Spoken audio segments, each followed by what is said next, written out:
Hey everybody, this is Jim at SP500chart.com using time-honored techniques to understand modern markets, featuring daily technical analysis videos of the S&P 500 index. Just need to remind you that the website and this video are for educational purposes only. Nothing stated at the site or in this video is intended to be used as investment advice. I can draw lines on charts, but you have to draw your own conclusions from your own research and make investment decisions that are suitable for your personal financial situation. I'm not a licensed financial professional. I'm just a guy that draws lines on charts. So let's take a look at the S&P. Okay, first let's take a look at the hourly chart, because what I want to show you on this chart is what we've been talking about really for probably the past 2 to 3 weeks, when this looked like it may be shaping up as a consolidation pattern that would lead to some possibly even a retest of that 1370 high from the spring of 2011. And what are we looking at? Well, what we're looking at is a potential and what appears to be now a probably confirmed head and shoulders pattern, inverse head and shoulders pattern. There is the left shoulder. It's got a little bit of a double dip to it. That's okay. Here is the head. Okay. And over here, the right shoulder. So it's a little bit deeper on the right shoulder than the left. But that's no biggie. These things can have slightly different patterns to them. It looked like Dumbo just for a second there. But what this pattern has is a fairly well-defined neckline right here that I've highlighted. Now, you'll notice that I'm starting this over here on this peak from late in the second week of November, as opposed to these two that are to the left. And the reason I'm doing that is that gives us a line, a neckline, that I think is a little bit more conservative. It's a neckline that's a little bit higher over here on the right side of the pattern. And I believe that helps us to not be faked out by a false breakout.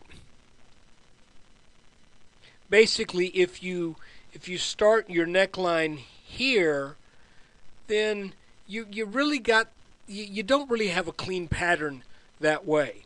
So I believe what we had was we did have a triangle over here on this left side, or we were also calling this something of a complex head and shoulders top, and this triangle broke down. It really pretty much just barely missed its minimum target down at the bottom there. I was thinking 1156, and we got 1160, 1159 and change. That's pretty darn close, guys.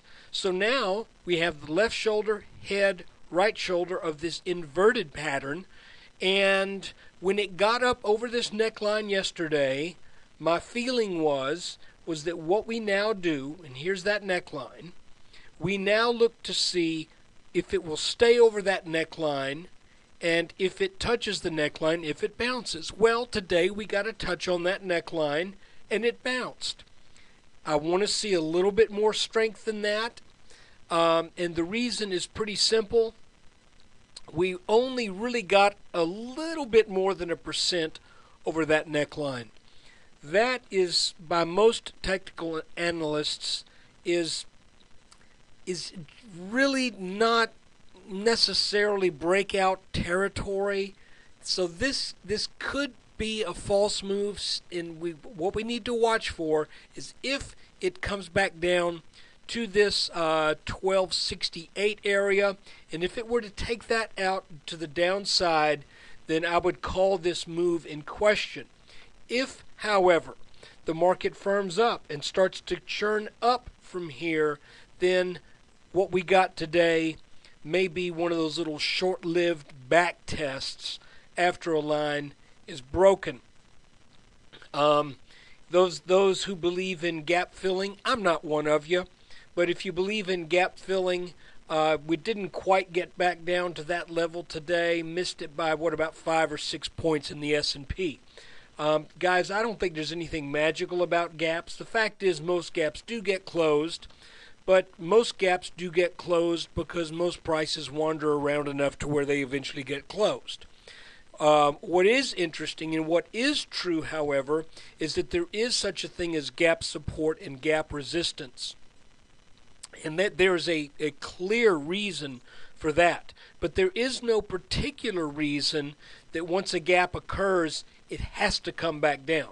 The reason says once a gap occurs, if it comes back down, it tends to find support right at the starting point of the gap. And there's a psychological reason for that I don't want to get into right now because well, you probably know it already to start with. What's interesting here, though, is we're not really following any clear trend lines that I can see quite yet, unless my line is just wrong.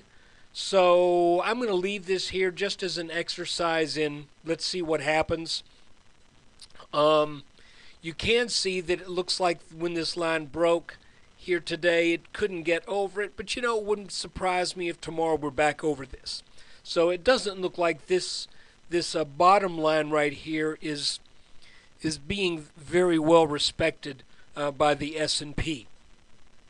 This top line was, but this bottom one down here, just doesn't really look like it's doing the job I thought it might do. Backing out now on an hourly chart, I want us to act under the assumption right now that this is an inverse head and shoulders pattern. Let's see what it means.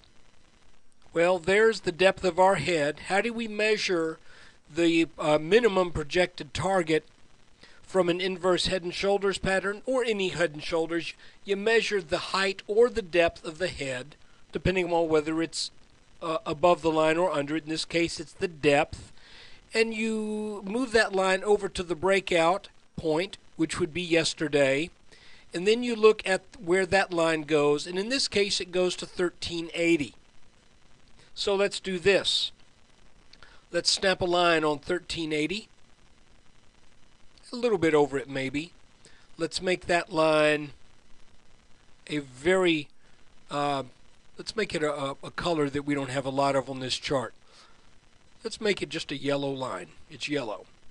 That would be our target if this breakout is legitimate and if we stay over this neckline for another day or so and start to move on up higher.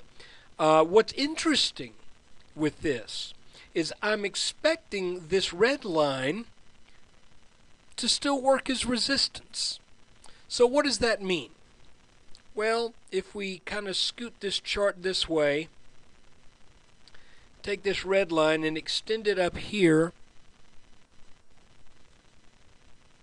I think that's about where it should go right there.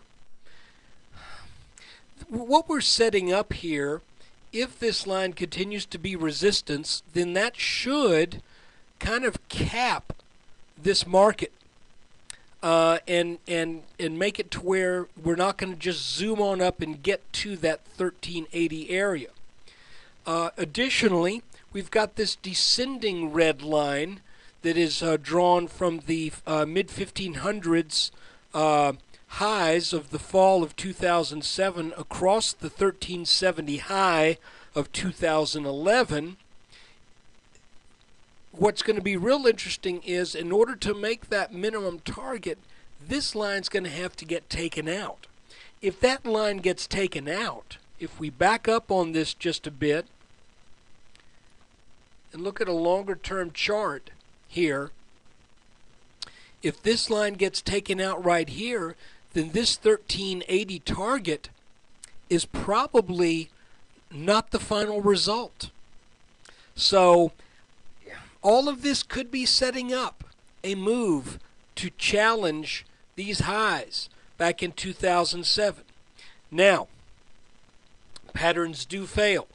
So I have to mention we are still looking at this whole past 2+ years possibly as a Head and Shoulders, a standard Head and Shoulders top.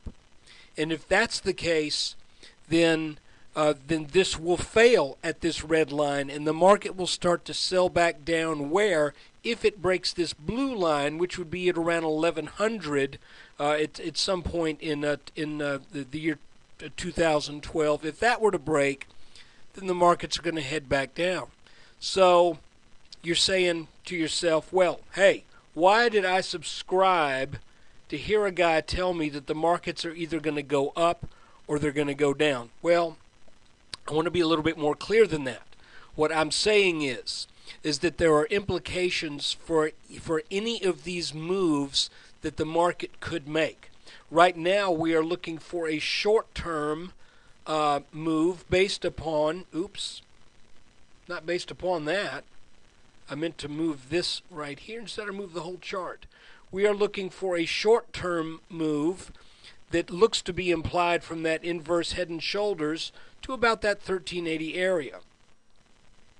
But it's got to get through some resistance on the way up there, and this is the line that's going to give it the biggest fight. It can still make that 1380 and stay underneath this line right here.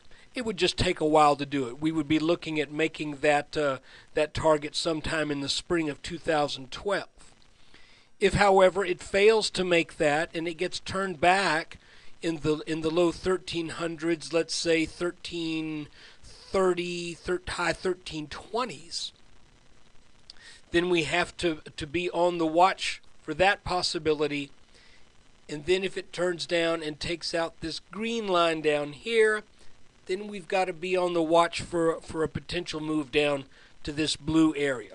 But for right now, what the chart seems to be telling us is, with a little bit, with staying above this neckline for a couple more days, I think the chart is telling us we want to go back and re-challenge that 1370 area.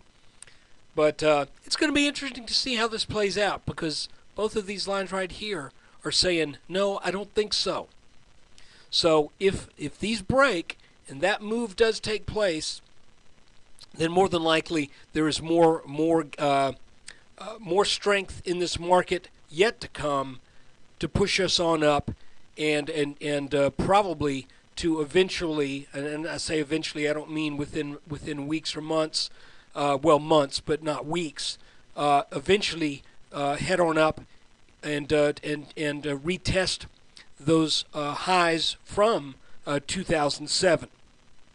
That is a possibility here. I'm just saying, be on the watch for it. It is not impossible. So, once again, short-term goal right now, based upon this inverse pattern, inverse Head and Shoulders, 1380. But again, it's a little bit of a conflicting picture, because it's got some slogging ahead in order to make it there. So let's just see what happens. That's why we look at the charts. That's why not only do we do an intermediate term, intermediate range time frame, we also do long term, and we also are looking for some short term stuff. So look, that's kind of it for today. Again, I think we're kind of coming out of some of this late year laziness, just kind of meandering around, that's maybe confusing the chart just a little bit. But as we go into tomorrow, look for 1267 and the 1260s again as support. And if we can get over this 1280 with some gusto tomorrow, maybe up into the high 1280s, then I think a run to this red line right here is very, very likely. So look, thanks for watching the video. If you're a subscriber, thanks for being a subscriber. If you're not, all I can ask is that you think about it. So take care. Let's see what the markets bring us tomorrow.